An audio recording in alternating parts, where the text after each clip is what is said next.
It even goes back, about, in fact, DST has been trying to build some of the incubation efforts for the last 40 years, right? True.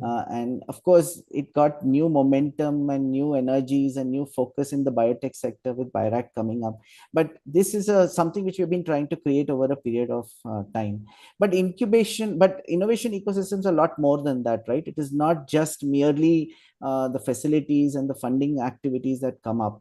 As we start building some of these companies, you will find that you will be drawing a lot more talent into it, a lot more investors coming in, a lot more different types of funders coming in, a lot more types of players coming in into that cluster. And that is what I think will autocatalytically grow eventually, right? And I'm really looking forward to that. So if you said, I think you said 8 times in 8 years, right? Yes. Growth. Yeah. Yes. I'm actually looking forward to multiples of that in the future, because I think Good. the real opportunity lies ahead of us. And there are many fields we have hardly scratched the surface of, right? How So do you that's, see how do you see pure academia becoming part of things like this? Even, so I now feel, this is my own personal feeling, that in general now the push for translation is stronger. People do believe in yeah, their own lab-based science becoming something more. How do you say this? yeah.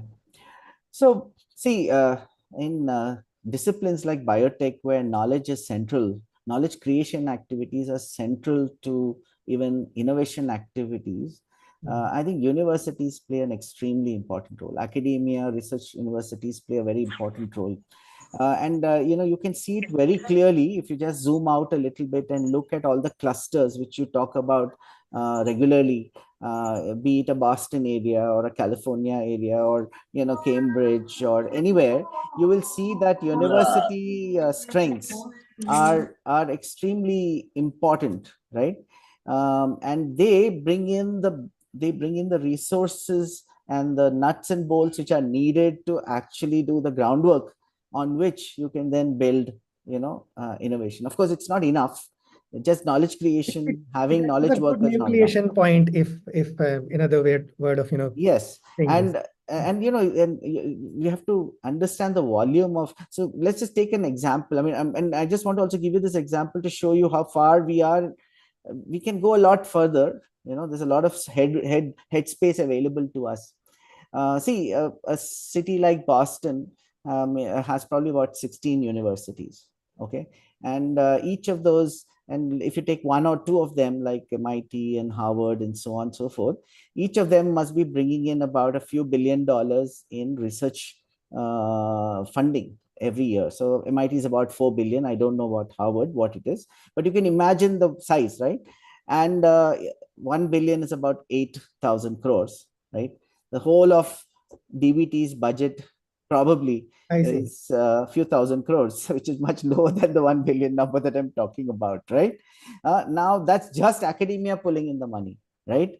And True. then you have startups in the Boston area, Mm. which are biotech startups. They are drawing in about 25% of US's entire investment into one city.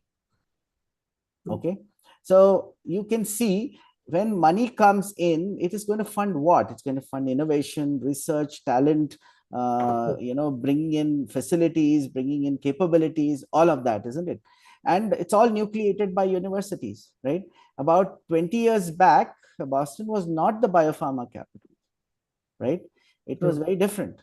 So I think that is the opportunity for a few cities in India which can replicate that. Bangalore, of course, is a clear one of the clear winners for that. Pune also stands a good chance in building some of these kind of capabilities, and we True. need to have many more. Size of India, I think we need to build that capability, and that is what is going to help us build a lot more in terms of high quality research and innovation over a period of time. Yeah, over to you. Any strategies of how we can bring in more private money in research and innovation? Because clearly, as you can see, that's a critical factor.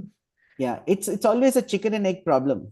Okay, you have to create impact, and that is what brings in resources, right? So in Mm. fact, I tell even academics when they're thinking about raising money, that at the end of the day, if you're a university pitching for funds, do you think, what do you think people will fund you for, right? If you can deliver impact, right, at scale, I don't think there's any shortage of funds, right? Okay. It impact in whichever way, right? Mm. The challenge is, we need to show that, if we get, say, 10 rupees, we can do a multiple of it in terms of impact, right, over a period of time.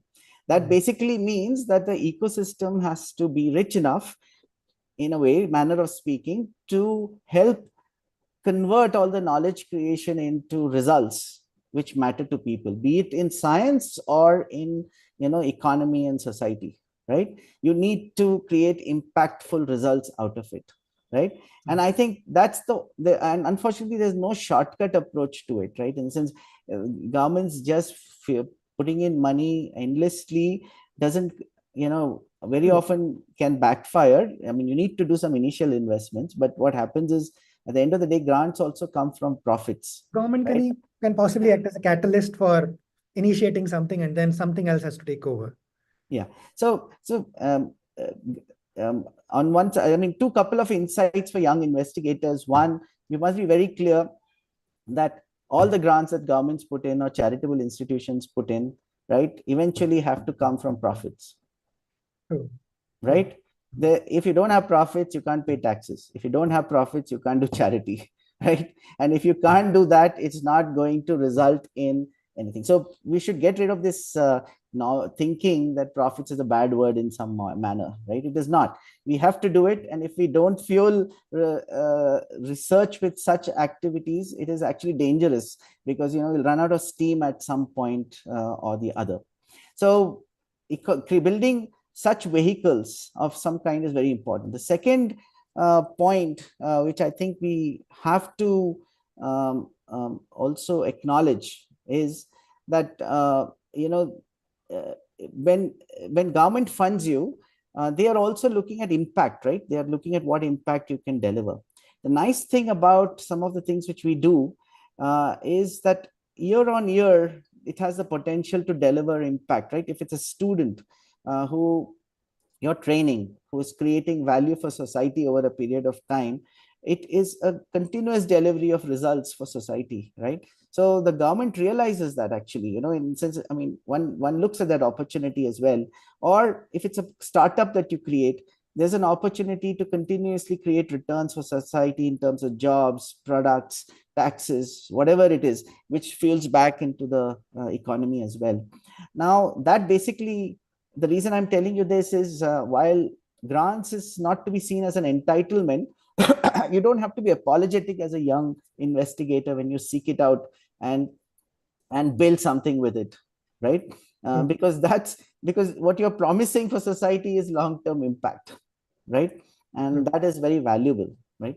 So I think all this investment that the government makes in even some of the shared resources like incubators, innovation parks, and so on and so forth, are in that spirit. These are meant to be open access facilities, not free, but open access facilities which people can use, and also keep building for generations of researchers, so that in the future also we deliver that impact for many more people. Yeah.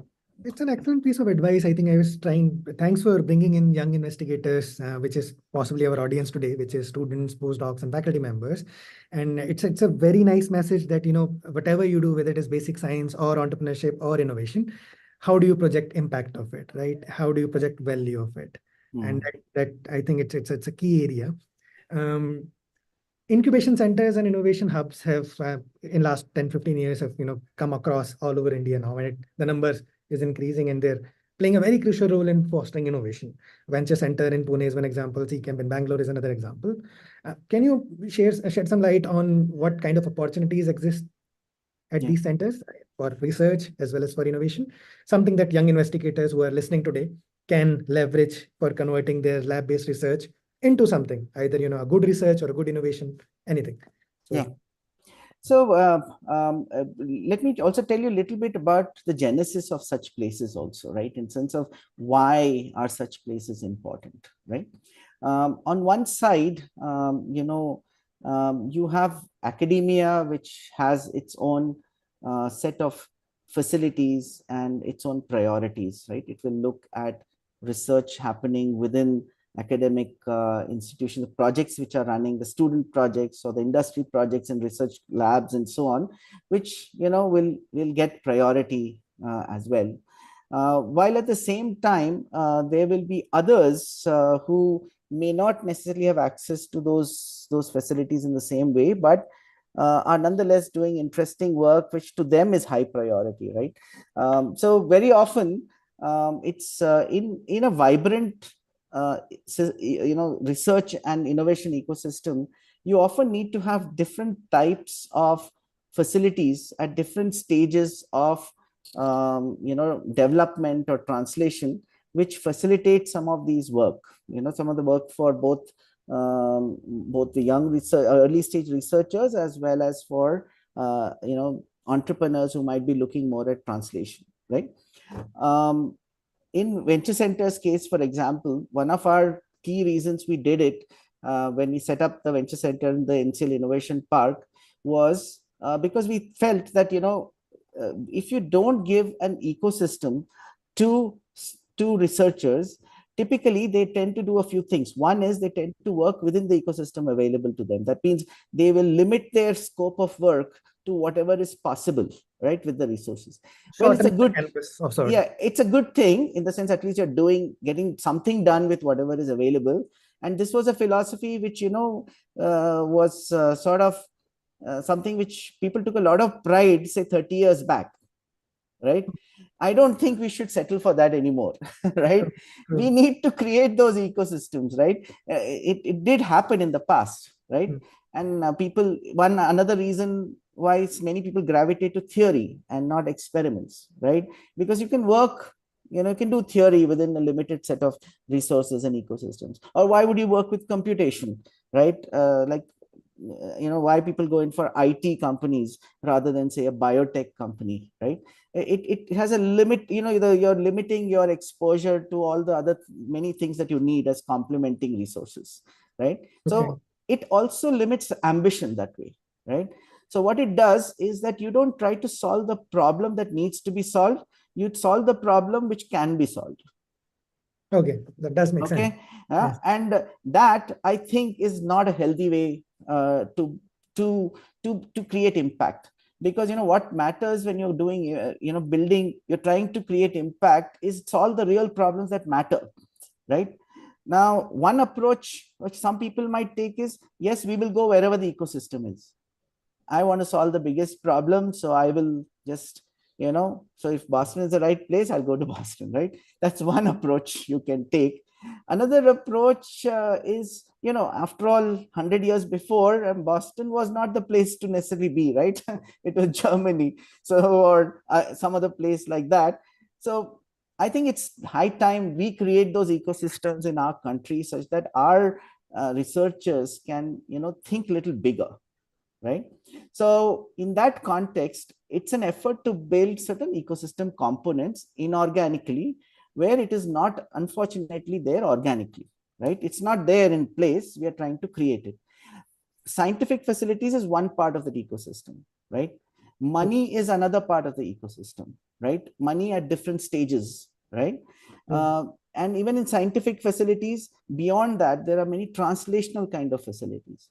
For example, in Venture Center, we decided to set up a facility which is focused on biopharma data creation, but it's primarily meant to create dossier grade data for people who are submitting regulatory dossiers to the regulator, right? That was the original intention. Now, you can understand that academia is not interested in doing that, right? Because they don't get to that stage of submitting regulatory dossiers. On the other hand, companies, the big ones may be able to do it. Everybody else doesn't have the resources, the capabilities to do that. Now, an example of that is, say, detailed protein characterization, just like, say, even CCAMP does this, right? If you really want to work on something in biopharma that matters, you need to have those capabilities, right, readily available, and you don't want to limit yourself, to. Besides that, of course, there are many other smaller aspects. Organizations in incubation parks, innovation parks are typically a little more no nonsense, right? In the sense that there are transparent terms. You don't have to navigate through a lot of subjective issues, right? You can get access on transparent terms with priorities being decided a little more transparently. I'm not saying there's anything wrong with the priorities that other institutions might place. They might rightfully do it because they might place a higher priority on their projects. But here, as a shared facility, you end up, creating access. So typically, incubation parks and innovation parks, number one, they're trying to fill up gaps in the ecosystem for a typical researcher who is interested in translation work of some kind, right? So they'll try to fill up different gaps, and they can't fill up everything, but they'll try and fill up what they can to at least attract and maintain a cluster of startups or researchers in a specific domain, right? And the second is to essentially give priority to a wider group, and not necessarily have, it's a more of an open access facility, I feel, which is what makes it interesting and accessible for many young investigators. So I'm glad that some of these have come up, thanks to also support from several government agencies, which has made it possible. BIRAC is definitely one of them for all the biotech sectors. Some of these have also come up with DST support, right? And increasingly, AIM is another one. yeah, and increasingly share this shared facility model is likely to become, I feel, especially in later stage work, translation work, more the norm, right? Yeah, because the capital utilization is much better than having a captive facility in an early stage research institution. So governments, facilities, everybody's likely to move in that direction. So I think it will increasingly become the norm for in India and many institutions. Going forward, as you said that you would like to see the numbers being even better, and there are some projections. Yeah. Where do you see most excitement now? What are the Yeah. areas, or which are the areas where you feel in next 5 to 10 years, lot will happen or lot should happen Yeah. in biosciences? Yeah. So there is, I think, the growth curve for biomed devices and diagnostics is one of the most exciting things that I see coming up.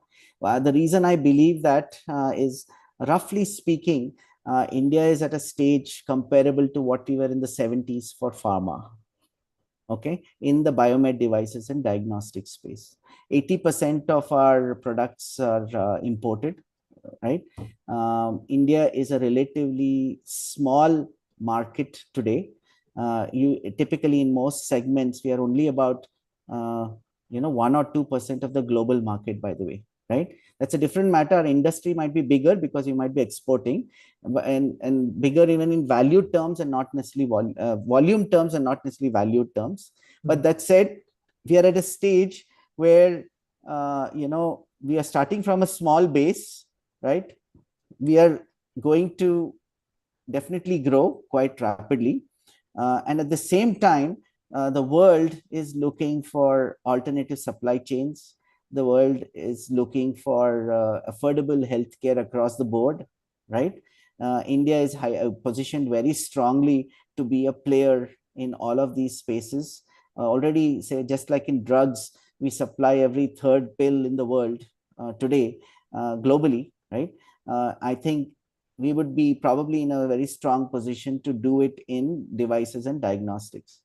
I do think that in the very beginning, the numbers you will see, the volumes, in terms of scale, you will see from larger sort of companies which are today getting private equity investments, which is much bigger than what the venture cap funded companies are getting, right? And it will be a little more vanilla than specialized. But I think we are very strongly positioned to come up with innovative products in the biomed sector in the next 20 years or so, right? So that is a sector definitely that is going to be strong. I'm a little worried about therapeutics. Many Indian companies have closed down their drug discovery operations, and they there isn't enough investment in therapeutic space. We also are weakening. I think our innovation ecosystem is not necessarily beyond early stage, very early stage investment. We don't have anything beyond that in that space. So that is very worrisome. We shouldn't abandon that space because it's an important space to be in.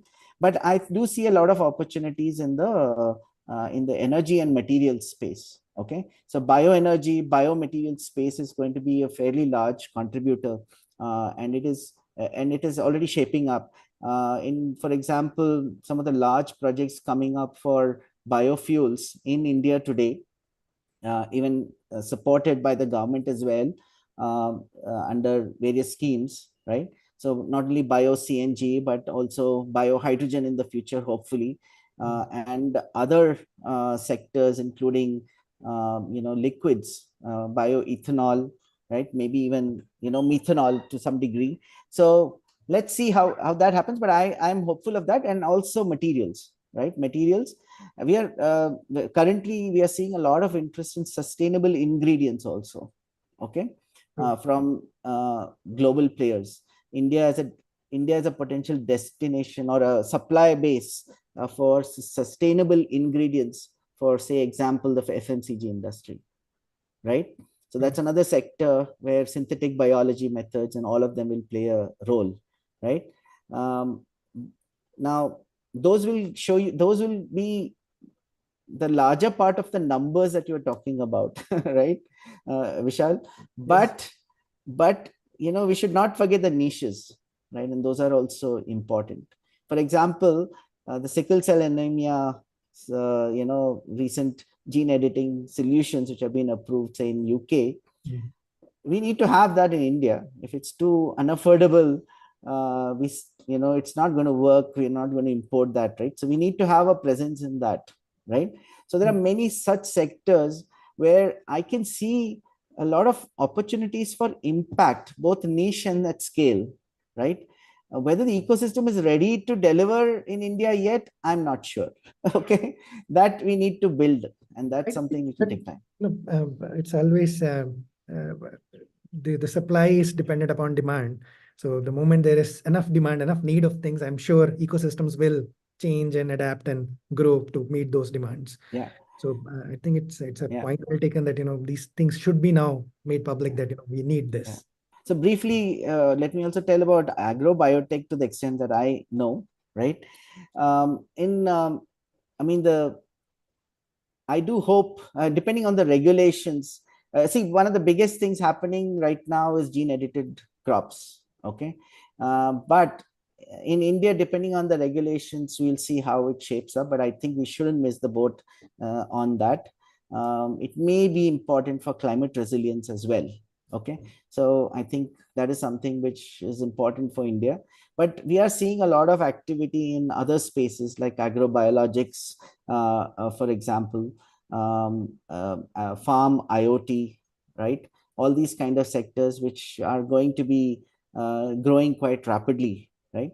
So we will see those, but I think the big challenge in front of us is going to be food security at some point, and influence also with the back end consequences of climate action. So I'm a little worried that we are not doing enough there as a country. But we have to do something over that about that quite soon, and that represents a large opportunity. So if we can tap some of these opportunities and ride on top of it, I think India is positioned to grow the bioeconomy much faster, okay, than even what the projections are saying today, right? In majority of these areas that you mentioned, there is good scope for doing basic research also, which can be translated very quickly into off-value innovations. So clearly, it's academia and startups hand in hand.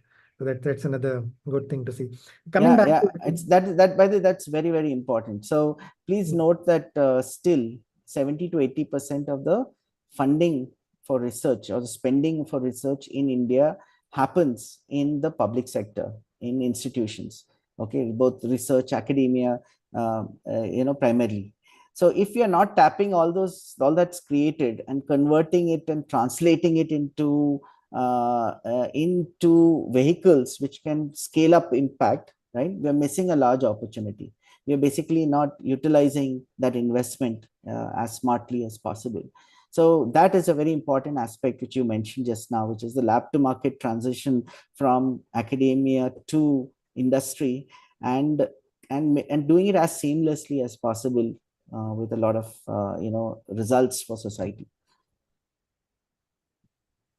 So now coming back to academia per se, Yeah. how do you see the institutional structure that we have currently? How do you see this adapting to, become more, become in the form of, or, sort of metamorph in the form of a sustainable research ecosystem going forward? What kind of changes do you see in our institutions, universities, academic structure per se? And then the part two would be, how do you see young investigators playing a role in this?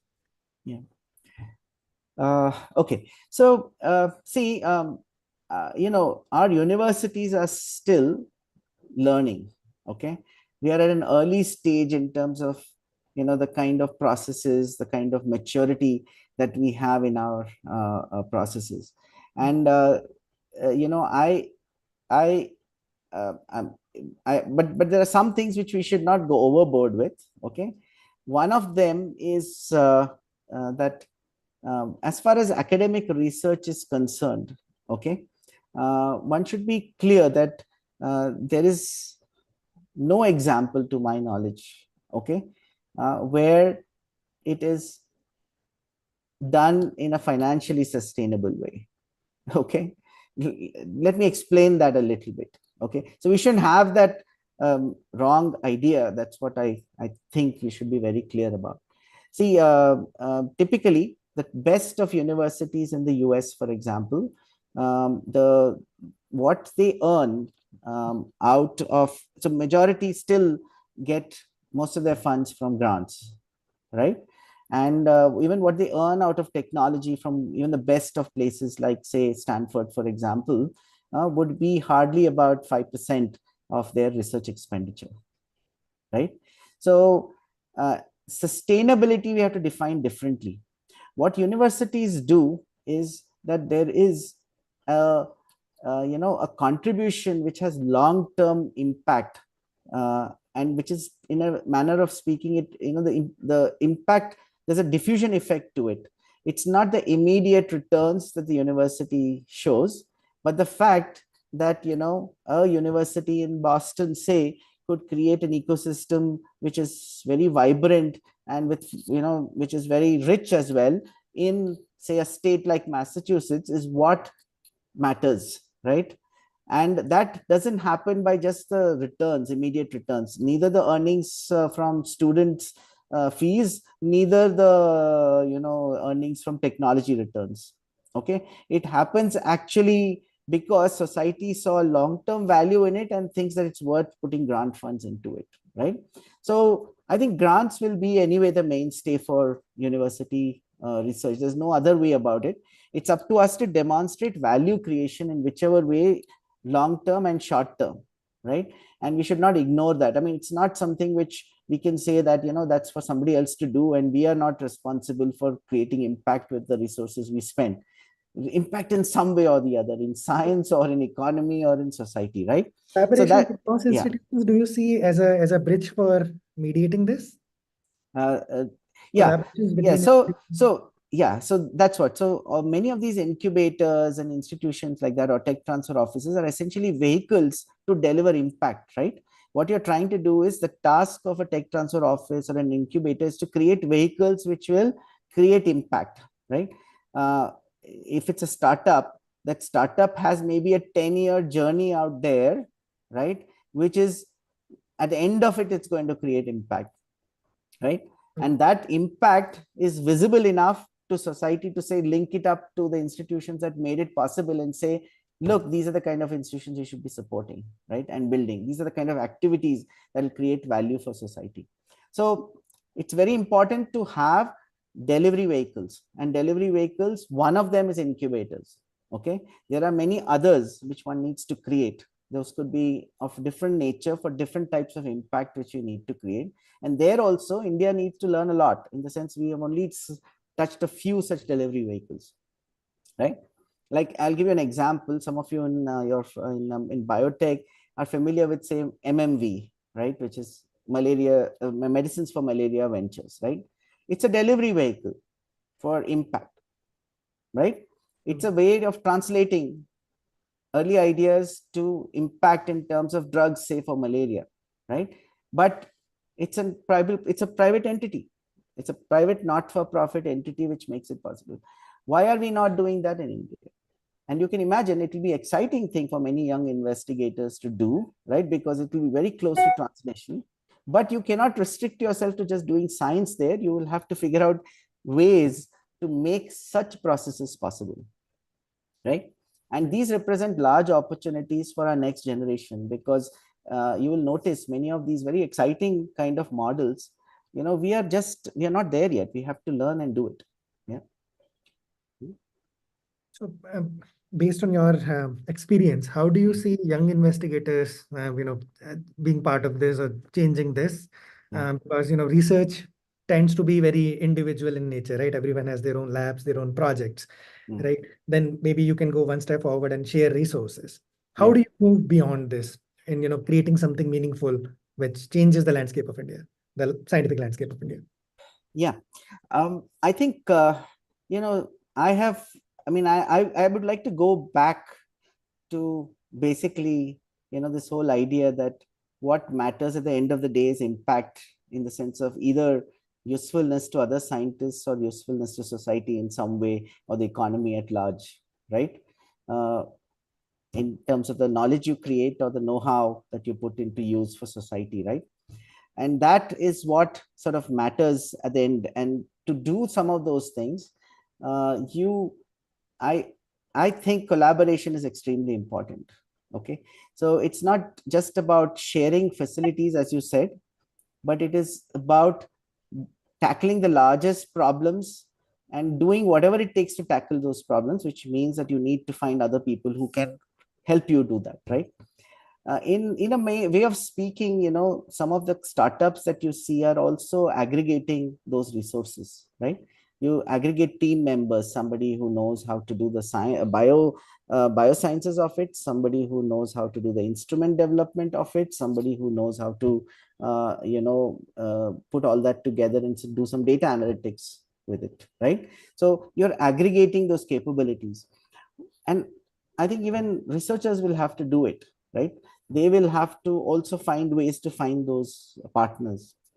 One other thing I typically tell my young friends is that, see, if you look at the journey of doing some bit of knowledge creation and then translating it to product or service, you will find that most young researchers are trained only in the early part of it, right? Which is either understanding a problem definition or understanding parts of the solution, or trying to put those together and create a technology and leave it there at that stage, right?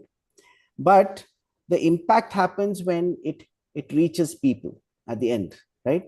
Now, the orientation of a person who is dedicated to the excitement of science, and in a manner of speaking, all the excitement of discovery and inventions in the beginning, is very different from the orientation of a person who is committed to seeing that product in use by a patient, right? Yeah.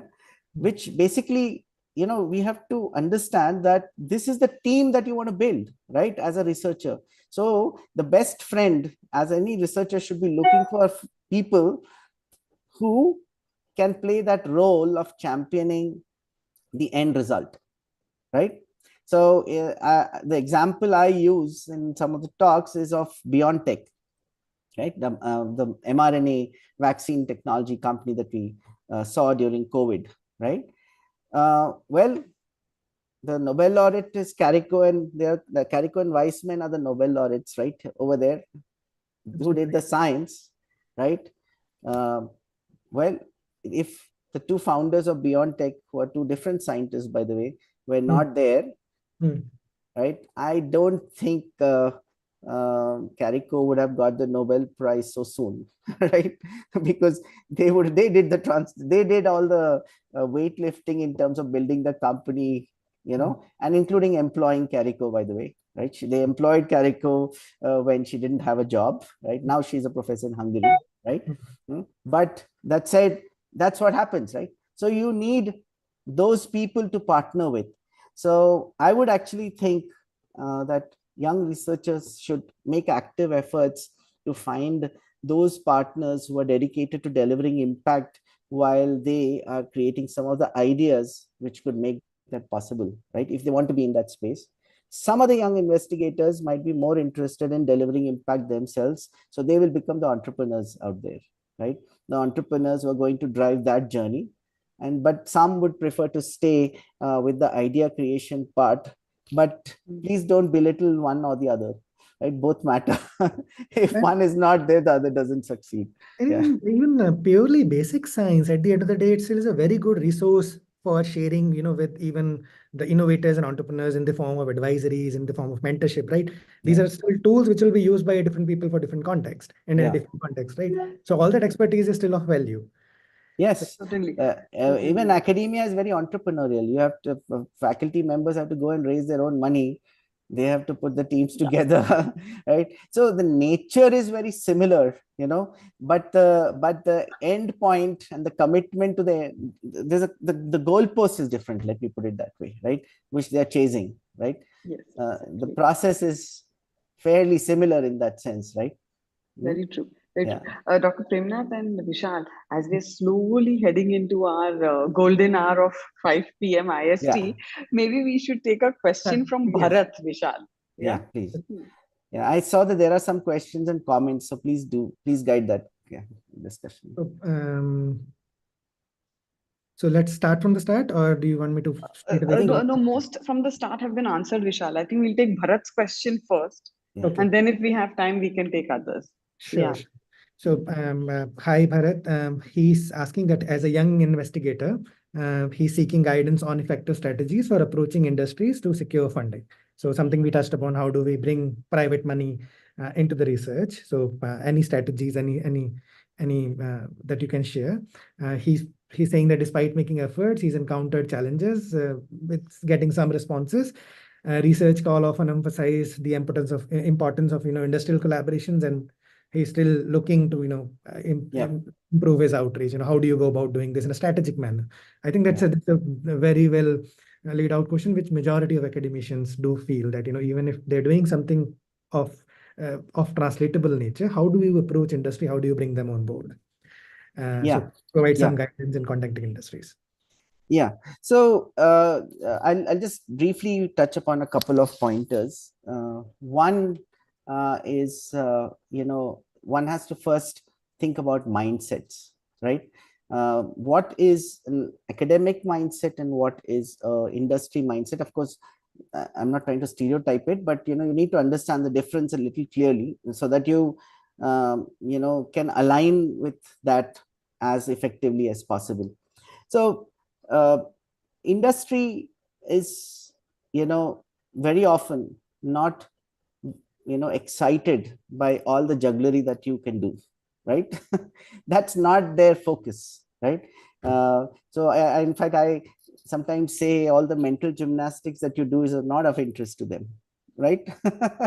what what they want to know is what can they achieve for their company, right?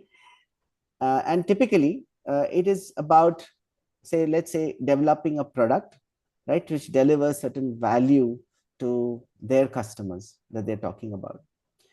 Now I'm saying value, and that basically translates to benefits, right, that the customers is going to see. Now I often find that researchers, when they're communicating their science, are very often talking about the intricacies of their science or the features of their product or technology idea, but never the benefits, right? So one of the things we do is train people on what we call, value propositions. Okay. So we need to understand who benefits how and communicate that as clearly as possible, right? And there's a lot of work that's been done in this. So it's nothing new that we are talking about. The other is short insight I want to share is that most researchers, like the company of fellow researchers, if at all they do, unless they are cocooned in their own offices. But they don't find any opportunities to go and talk to people in the industry.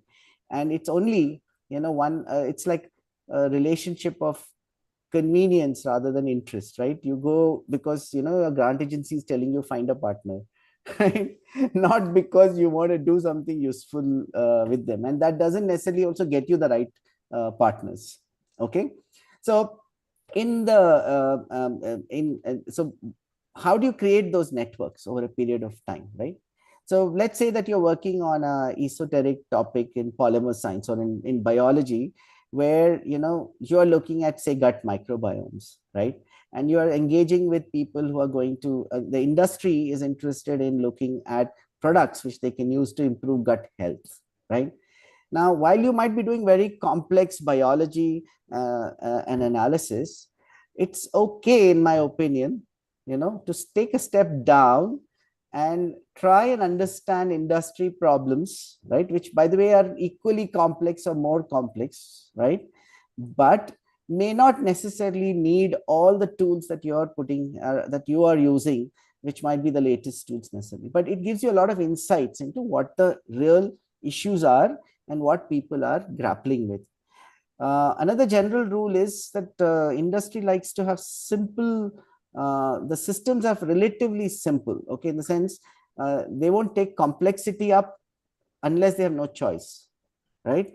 And that also means that the intellectual challenge may be, something smaller to many scientists, right?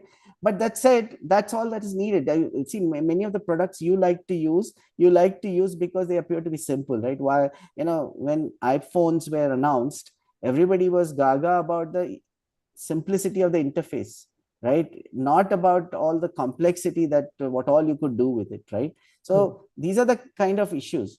So in the US too, they do this. So NSF has a program called iCorps, which basically gets scientists to actually interview 50 customers, as a rule, I mean, as a requirement to understand what are the needs, right? What are the kind of opportunities? So creating ways to connect outside of an immediate need is an important thing, right? You will find that relationships matter a lot. And the second is communicating value propositions, and not necessarily all the jazz and all the features, but what value you're going to deliver. That's a separate talk, so I won't get into that. But that said, these are the two most important things I think works. And if you want to see an example of this, Venture Center has been nominated as a regional tech transfer office for the West Zone. CCamp is a similar tech transfer office for some parts of the South. So Venture Center has been doing some tech showcases. So if you Google, you will find some of these tech showcases where the presentation is done to an industry partner or a bunch of industries. We look for expressions of interest from industry for academics who have done some piece of work. But you'll see the communication that what is described is tilted towards what industry can recognize as language that they are familiar with, and issues that they want to address, right? And the We are calling moment you it start showcases. So yeah, interesting. the tech showcases that we are doing, right? And that's a good way to sort of, I mean, you will see the difference in that presentation and a scientific presentation, and you'll understand that, look, this is what matters to them. Yeah. Mm. And good news is many of those tech showcases have very good large number of expressions of interest. So you can't really blame industries not, attending. It is not that, yeah. You have to give them the right information in the right format. Yeah, yeah. And you communicate it correctly. Yeah. I think that was on a point which Bharat had also asked, that how do you go about communication? So clearly the means and the format also matters. What you say also matters. How much you say also matters. Yeah. I'll be happy to share separately. Bharat writes to me. I'll share him a couple of links so that he can understand the value propositions, how to communicate it. Yeah. Arushi, That's have you missed wonderful. any Thank you. other queries from the audience, or is everything else answered? So while Arushi and Vishal are chatting about that, Dr. Premnath, you used a term vanilla. You know, Yeah. it might be a vanilla sector, it may not be a specialized sector. So it is sometimes simply these terms, you know. I assume you meant by vanilla means broad or not very niche, right? Yeah, or when you go and buy ice cream, that's the Hmm. most common one, right? Flavor. And you can add anything to vanilla and make it what you want type of Want thing. with it, yeah. That's what you meant when you said the bio device sector would be starting maybe vanilla initially and Yeah. then may move to more So specialized. yeah, so Okay. what is happening right now is that Hmm. a lot of the companies who are Hmm. making lots of biomed products, which were not highly innovative but very useful nonetheless, are getting private equity investments to scale and enter global markets. So For you will example, you see. would mean like bandages, Yes, plasters. all Okay. consumables. Even yeah, in India now, there are many players in stents. There are many players in catheters. Many players doing many of these kind of things, right? So these kind of things you will see India growing in large volumes in the near Hmm. future, and Hmm. you will not see numbers, corresponding numbers from startups as much in the very beginning. But I expect that in the next after 10 years, you know as competition picks up globally, the innovative players will need to stand up and build that market space for themselves, right? So I'm Right. expecting that as a trend, right, rather than but we will see a lot of growth in the next few years for sure, but it might be due to generics again. Okay. Interesting. Okay. Thank you. Thank you. Vishal, are we managing to keep you to the time this time? Five Huh? on the dot at the moment. Okay. Okay. So shall we start wrapping up then slowly? Yeah, sure. Yeah. Yes, sure. Sure. If unless there is any outstanding query from the audience, we can possibly now wrap it up. Yeah, I think we are at 5, so probably it's everybody's looking at the clock. No, but this was a wonderful discussion, Dr. Premnath. It was riveting, actually, riveting. Can I Yeah, take we a didn't. couple of minutes nonetheless, if you don't mind, right? Sure, sure. So I should tell you, but so as you said, see, some of these incubator facilities are all open to researchers. So, young researchers are welcome to use it, right? And there are a variety of different facilities. Plus, there are, for example, Venture Center takes pride that, our downtime is under 2%. Okay, so it is maintained fairly well. Academia sometimes doesn't have the resources or the people to maintain things well, necessarily.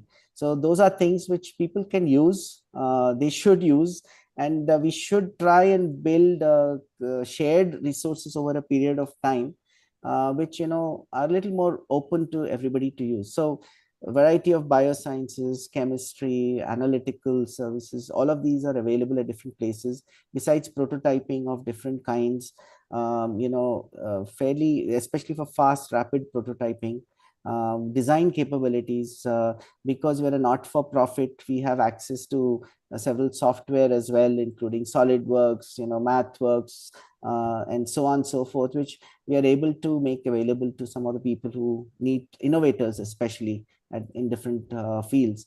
So these are the kind of things which I think we can build, and CCAMP also has many of these things as well.